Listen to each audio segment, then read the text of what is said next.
লাশ ঘরের ভেতর, আবছা চাঁদের আলো। হঠাৎ দেখি সেই ফাঁসিতে ঝোলা মেয়েটা দাঁড়িয়ে আছে জানলার পাশে। ধীরে ধীরে ঘুরে আমার দিকে তাকালো। চোখ দুটো কোটর ছেড়ে বেরিয়ে আসছে, জিভটা আধ হাত বাইরে, আর সেখান থেকে রক্ত টপ টপ করে পড়ছে। তার দুই হাত উঠল আর সে এগিয়ে আসতে লাগলো আমার দিকে। Welcome back. আপনাদের সবাইকে স্বাগত জানাচ্ছি আমি তাফিম। আশা করছি আপনারা সবাই ভালো আছেন। আমিও ভালো আছি। আজকে আরও একটা ঘটনা নিয়ে হাজির হয়ে গেলাম আপনাদের সামনে। আশা করছি প্রথম থেকে শেষ পর্যন্ত শুনবেন আপনারা এবং আপনাদের ভালো লাগবে। যারা শুনছেন তাদের কাছে বিশেষভাবে অনুরোধ, আমাদের চ্যানেলটি সাবস্ক্রাইব করুন এবং অবশ্যই বেল আইকনটি প্রেস করুন। তাহলে আপনারা সমস্ত নোটিফিকেশন পেয়ে যাবেন সাথে সাথে। কথা না বাড়িয়ে আমরা ঘটনায় যাই, চলুন। আজ আমি যে ঘটনাটি বলতে যাচ্ছি সেটি যেমন বীভৎস তেমনি ভয়াবহ। ঘটনাটি প্রায় 1 বছর আগে একটি সংবাদপত্রে প্রকাশিত হয়েছিল। একজন সাংবাদিকের কাছে এক ডোম নিজের জীবনের এই অভিজ্ঞতা তুলে ধরেছিল। আজ আমি তার ভাষাতেই ঘটনাটি বলছি। আমি যখন ডোমের চাকরি পাই তখন অনেকেই আমাকে নিষেধ করেছিল, বলেছিল এই কাজ যেন না করি। কিন্তু আমি তখন তরুণ, সাহসী, আর সত্যি বলতে সরকারি চাকরি এটা কি সহজে ছাড়ার মতো? প্রথম দিন শুধু দেখলাম কিভাবে লাশ কাটা হয়। একটা জিনিস খেয়াল করলাম, লাশ কাটার আগে সবাই মদ খায়। আমি ভেবেছিলাম হয়তো পচা গন্ধ সহ্য করার জন্যই এমনটা করে। যখন এই কথা বললাম, একজন হেসে বলল, কেন খাই, ধীরে ধীরে নিজেই বুঝে যাবে। আমি কিন্তু মদ খেতাম না। কিছুদিন এভাবেই কেটে গেল। একদিন রাতে আমার ডিউটি পড়ল। আমার সিনিয়র আমাকে বলে দিল, রাতে আলো জ্বেলে রাখবি আর লাশ ঘরে ঢুকিস না। কিন্তু সেই কথার গুরুত্ব আমি তখন বুঝিনি। রাতের খাবার শেষ করে আমি লাশ ঘরে পাশের রুমে শুয়ে পড়লাম। ঘুম আসছিল না। অদ্ভুত একটা অস্বস্তি কাজ করছিল মনে। হঠাৎ করে বিদ্যুৎ চলে গেল। চারপাশ মুহূর্তেই অন্ধকারে ঢেকে গেল। গরমে শরীর ঘামে ভিজে গেল। বিরক্ত হয়ে উঠে বসতেই হঠাৎ শুনতে পেলাম লাশঘর থেকে শব্দ আসছে। মনে হলো হয়তো কোনো কুকুর বা শিয়াল ঢুকে পড়েছে। আমি অন্ধকারে হাতড়ে দরজা খুলে লাশ ঘরের দিকে তাকালাম। চাঁদের হালকা আলোয় ঘরটা আবছা দেখা যাচ্ছিল। আর তখনই মনে পড়ে গেল 3 দিন আগে আনা সেই মেয়েটার লাশের কথা, যে ফাঁসি দিয়ে আত্মহত্যা করেছিল। তার চেহারা ছিল এতটাই ভয়ঙ্কর, ফুলে ওঠা শরীর, চোখ দুটো কোটর থেকে বেরিয়ে আসার মতো, আর আধ হাত বের হওয়া জিভ। আমি তাকিয়ে আছি। হঠাৎ দেখি সে দাঁড়িয়ে আছে জানলার পাশে, পিছন ফিরে। তার কোমর ছাপানো চুল সাদা কাপড়ের উপর ছড়িয়ে আছে। আমার শব্দ পেয়ে সে ধীরে ধীরে ঘুরে দাঁড়ালো। তার চোখ সরাসরি আমার দিকে। তার 2 হাত উঠে গেল আর সে এগোতে শুরু করলো আমার দিকে। থপ থপ থপ। প্রতিটা পদক্ষেপের সাথে তার জিভ থেকে রক্ত ঝরছে। আমি চিৎকার করতে পারছিলাম না, দৌড়াতে চাইছিলাম, কিন্তু শরীর যেন অবশ হয়ে গেছে। সে এগিয়ে আসছে আরো কাছে, আরো কাছে। সেই মুহূর্তে মনে হলো আজ আমার শেষ রাত। হঠাৎ জান বাঁচানোর তীব্র ইচ্ছা জেগে উঠল। আমি সর্বশক্তি দিয়ে চিৎকার করে দৌড় দিলাম অন্ধকারে, কিন্তু ভয়ে আমি দিশেহারা। দরজা খুঁজে পাচ্ছিলাম না, আর আমার পেছনে সেই একই শব্দ, থাপ থাপ থাপ। আমি দৌড়াতে দৌড়াতে আর সহ্য করতে পারলাম না। অবশেষে জ্ঞান হারালাম। পরদিন আমাকে অচেতন অবস্থায় উদ্ধার করে হাসপাতালে নেওয়া হয়। জ্ঞান ফেরার পরও অনেক দিন পর্যন্ত আমি ঘুমাতে পারিনি। আজও সেই রাতের কথা মনে পড়লে আমার শরীর শিউরে ওঠে। আমি জ্ঞান হারানোর পর ঠিক কতক্ষণ কেটেছিল জানি না। চোখ খুলতেই দেখি আমি হাসপাতালের বিছানায় শুয়ে আছি। শরীর ভারী, মাথা ঝিমঝিম করছে। কিন্তু সবচেয়ে ভয়ঙ্কর ছিল, আমার কানে এখনো ভেসে আসছিল সেই শব্দ, থপ থপ থপ। আমি চোখ বন্ধ করলেই দেখতে পাচ্ছিলাম সেই মেয়েটা, তার রক্ত ভেজা জিভ, তার ফাঁকা চোখ। ডাক্তাররা বলল আমি নাকি ভয় পেয়ে অজ্ঞান হয়ে গিয়েছিলাম, কিন্তু আমি জানতাম আমি যা দেখেছি সেটা কোনো সাধারণ ভয় না। হাসপাতাল থেকে ছাড়া পাওয়ার পর আমি আর আগের মতো ছিলাম না। রাতে ঘুমাতে গেলেই মনে হতো আমার রুমের অন্ধকার কোণায় কেউ দাঁড়িয়ে আছে। কখনো মনে হতো আমার বিছানার পাশে কেউ নিঃশ্বাস নিচ্ছে। আর এক রাতে আমি স্পষ্ট শুনলাম আমার দরজার বাইরে থপ থপ থপ। আমি জমে গেলাম। দরজাটা নিজে থেকেই ধীরে ধীরে কাঁপতে লাগলো। আর তখনই একটা কর্কশ কণ্ঠস্বর ভেসে এলো, তুই পালাতে পারবি না। পরদিন সকালে আমি আর দেরি করিনি। সবকিছু খুলে বললাম আমার এক সহকর্মীকে। সে চুপ করে শুনে বলল, তুই একা পারবি না, তোকে একজনের কাছে নিয়ে যাই। সেই রাতেই আমরা গেলাম গ্রামের বাইরে এক তান্ত্রিকের কাছে। লোকটা অদ্ভুত, চোখ দুটো লালচে, চারপাশে ধূপের গন্ধ আর ঘর ভর্তি কিছু অচেনা চিহ্ন। আমার কথা শুনে সে কিছুক্ষণ চুপ করে থাকল, তারপর ধীরে বলল, যে মেয়েটার লাশ দেখেছিস ওর আত্মা শান্তি পায়নি, ও রাগে পুড়ছে, আর তুই তাকে দেখেছিস, তাই এখন ও তোকে ছেড়ে দেবে না। আমার বুক কেঁপে উঠল। তাহলে আমি কি বাঁচব না? তান্ত্রিক চোখ বন্ধ করে কিছু মন্ত্র পড়তে লাগলো। তারপর বলল, আজ রাতেই ও আসবে, কিন্তু ভয় পাবি না, আমি আছি। সেই রাত আমাকে বসানো হলো একটা অন্ধকার ঘরে। চারপাশে লাল সুতোর বৃত্ত, মাঝখানে আমি। তান্ত্রিক মন্ত্র পড়ছে। হঠাৎ ঘরের বাতাস ঠান্ডা হয়ে গেল, ধূপের আগুন কাঁপতে লাগলো, আর তারপর দরজার বাইরে সেই শব্দ, থপ থপ থপ। আমার শরীর জমে গেল। দরজা নিজে থেকেই খুলে গেল ধীরে, আর সে ঢুকল। সেই একই চেহারা, ফুলে ওঠা মুখ, বেরিয়ে আসা চোখ, রক্ত ছড়া জিভ। সে সরাসরি আমার দিকে তাকিয়ে আছে। তান্ত্রিক হঠাৎ চিৎকার করে মন্ত্র পড়তে লাগল। ঘরের বাতাস যেন ভারী হয়ে উঠল। মেয়েটা ছটফট করতে লাগল, চিৎকার করছিল, কিন্তু সেই শব্দ মানুষের না। একসময় সে আমার দিকে ঝাঁপিয়ে পড়তে যাচ্ছিল। ঠিক তখনই তান্ত্রিক মাটিতে কিছু ছুঁড়ে মারল। একটা তীব্র আলো ঝলসে উঠল, আর মুহূর্তের মধ্যে সব নিস্তব্ধ। আমি কাঁপতে কাঁপতে চোখ খুললাম। ঘরে কেউ নেই, শুধু তান্ত্রিক ক্লান্ত হয়ে বসে আছে। সে ধীরে বলল, ও চলে গেছে, এবার আর ফিরবে না। তারপর থেকে আজ পর্যন্ত আমি আর কখনো সেই শব্দ শুনিনি, কিন্তু মাঝে মাঝে গভীর রাতে নিঃশব্দ অন্ধকারে দাঁড়িয়ে থাকলে আমার মনে হয় কেউ যেন খুব দূর থেকে এখনো হাঁটছে, থপ থপ থপ। এমন আরও ভয়ঙ্কর বাস্তব অভিজ্ঞতার গল্প শুনতে আমাদের চ্যানেলটি সাবস্ক্রাইব করুন, ভূত এফএম ডার্ক। আপনার বা আপনার পরিচিত কারো সাথে ঘটে যাওয়া অদ্ভুত বা ভয়াবহ ঘটনা আমাদের ইমেইলে পাঠাতে পারেন। দ্বিতীয় ইমেল। ঘটনাটি পাঠিয়েছেন নূর আলম নামের এক ভাই।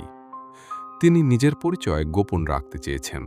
চলুন শুনি তার জীবনের সেই ভয়ঙ্কর অভিজ্ঞতা। চা বাগানের সেই রাস্তাটা সবসময় আমার কাছে অদ্ভুত লাগে। দিনের বেলা শান্ত, সবুজ, সুন্দর, কিন্তু রাত নামলেই শীতল, ফাঁকা আর অচেনা।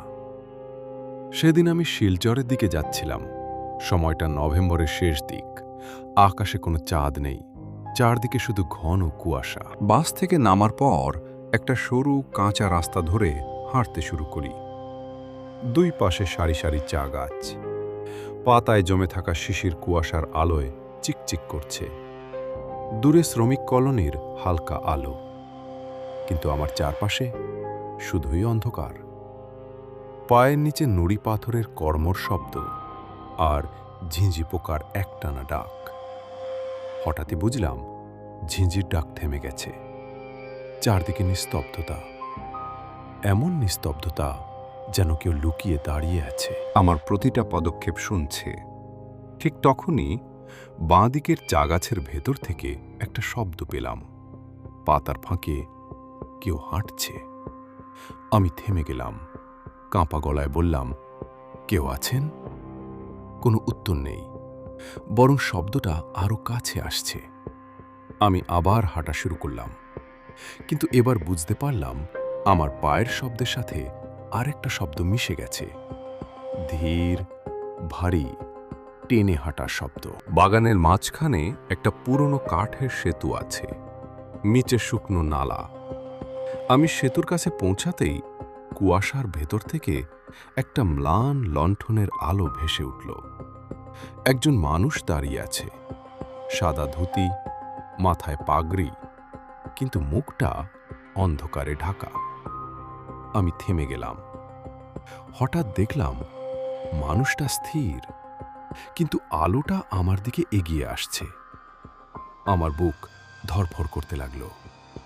ঠিক তখনই সেতুর নিচ থেকে বরফ শীতল বাতাস উঠে এলো, আর আমি দেখলাম ওই মানুষের কোনো পা নেই। সে ভেসে সেতুর উপর উঠছে। লণ্ঠনের আলোয় এক মুহূর্তের জন্য তার মুখটা দেখা গেল, পোড়া, কালচে, বিকৃত, আর চোখের জায়গায় শুধু ফাঁকা গর্ত। আমি চিৎকার করতে যাচ্ছিলাম, ঠিক তখনই আলোটা নিভে গেল। অন্ধকার, শুধু অন্ধকার। তারপর কানে ভেসে এলো কর্কশ একটা ফিসফিস, তুই চলে যা। আমার শরীর জমে গেল, শ্বাস নিতে পারছিলাম না। হঠাৎ আলোটা আবার জ্বলে উঠল, এবার আরো কাছে। সে আমার দিকে ঝুঁকে আসছে। তার শরীর থেকে আসছে এক ভয়ঙ্কর গন্ধ, পোড়া কাঠ আর পচা মাটির মিশ্রণ। তারপর সব অন্ধকার।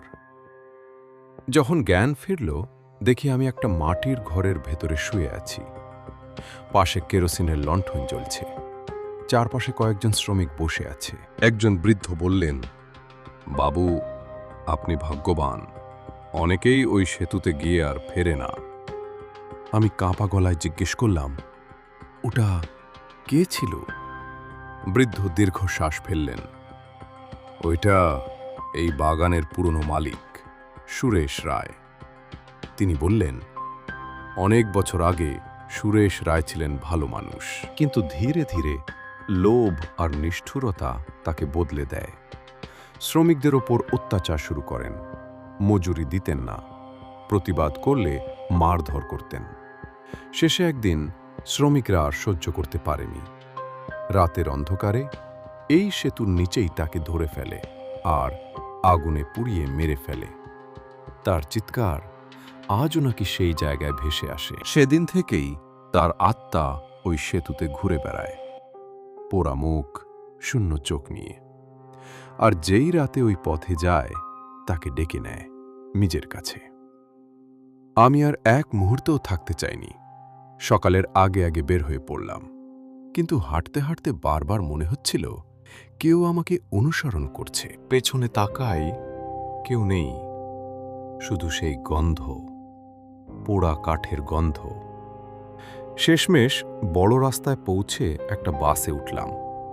ভোর হয়ে এসেছে। ভাবলাম সব শেষ, সবটা শুধু একটা দুঃস্বপ্ন ছিল। কিন্তু বাসের আয়নায় নিজের মুখটা দেখেই আমার বুক কেঁপে উঠল। আমার মুখ কালচে হয়ে গেছে, আর আমার চোখের জায়গায় শুধু দুটি ফাঁকা গর্ত। বাসের আয়নায় নিজের সেই চেহারা দেখার পর আমার শরীর কাঁপতে শুরু করল। আমি তাড়াতাড়ি চোখ বন্ধ করে আবার খুললাম। না, এবার সব স্বাভাবিক। আমার মুখ ঠিক আগের মতোই, চোখ দুটোও ঠিক আছে। আমি কয়েক সেকেন্ড চুপ করে বসে থাকলাম। নিজেকে বোঝাতে চেষ্টা করলাম সবই ক্লান্তি, ভয় আর কল্পনা। বাসটা তখন ধীরে ধীরে এগিয়ে চলেছে। জানলার বাইরে ভোরের আলো ফুটছে, কুয়াশা আস্তে আস্তে সরে যাচ্ছে। আমি একটু স্বস্তির নিঃশ্বাস ফেললাম, কিন্তু ঠিক তখনই নাকে আবার সেই গন্ধটা এলো, পোড়া কাঠ আর ভেজা মাটির গন্ধ। আমি হঠাৎ সোজা হয়ে বসলাম, চারপাশে তাকালাম। বাসের অন্য যাত্রীরা স্বাভাবিক, কেউ ঘুমাচ্ছে, কেউ জানলার বাইরে তাকিয়ে, কেউ কিছু টের পাচ্ছে না। শুধু আমি আবার আয়নার দিকে তাকালাম। এইবার সব ঠিক, কিন্তু ড্রাইভারের মাথার পাশ দিয়ে আয়নার এক কোণায় একটা ম্লান আলো দেখা গেল, লণ্ঠনের মতো। আমি চোখ কুঁচকে তাকালাম, কিছু নেই, শুধু রাস্তা আর কুয়াশা। বাস থেকে নামার পরও অদ্ভুত একটা অস্বস্তি থেকে গেল। মনে হচ্ছিল কিছু একটা আমার সাথে এসেছে। আমি সোজা বাসা ফিরে গেলাম। সেদিন আর বাইরে বের হইনি। সারা শরীর ক্লান্ত, মাথা ভারী। ঘুমানোর চেষ্টা করলাম, রাত। হঠাৎ ঘুম ভেঙে গেল। কেন ভাঙল বুঝতে পারলাম না। ঘরের ভেতর অন্ধকার, কিন্তু একটা শব্দ শুনতে পেলাম, খুব ধীরে, টেনে হাঁটার শব্দ। ঠিক সেই শব্দ যেটা আমি চা বাগানে শুনেছিলাম। আমার বুক ধকধক করতে লাগলো।